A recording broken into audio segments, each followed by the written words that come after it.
kan thin lung chunga lo theng zel ro se idu zong vanan ti angin leya mi te pon ti chiu ro se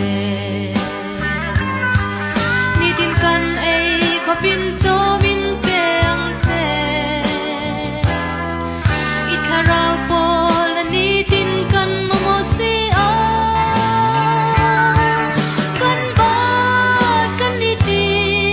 sol min ngai da mang te tu mo tha re kan om si lo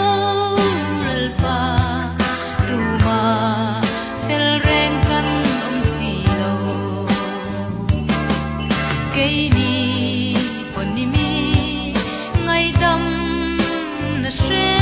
tu nga kan lei ba tu le kan mel ma te kan ngai dam ve thei na swa tu ra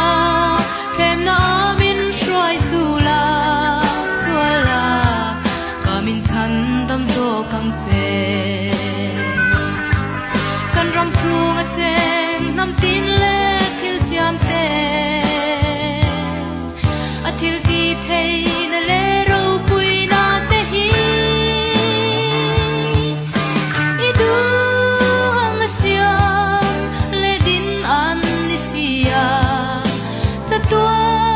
nin i ta ni ro se amen sa tua nin i ta ni ro se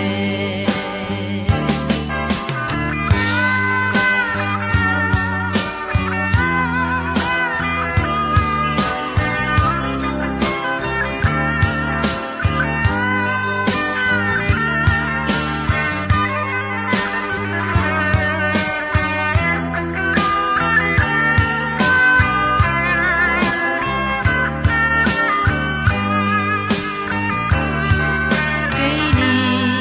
pon ni mi ngai dam na she tu nga kan lei ba tu le kan mel ma te kan ngai dam ve thei na swa tu ra khem na min shwai su la ka min than dam zo kang che kan ram chung a cheng nam tin le thil siam te a thil ti thei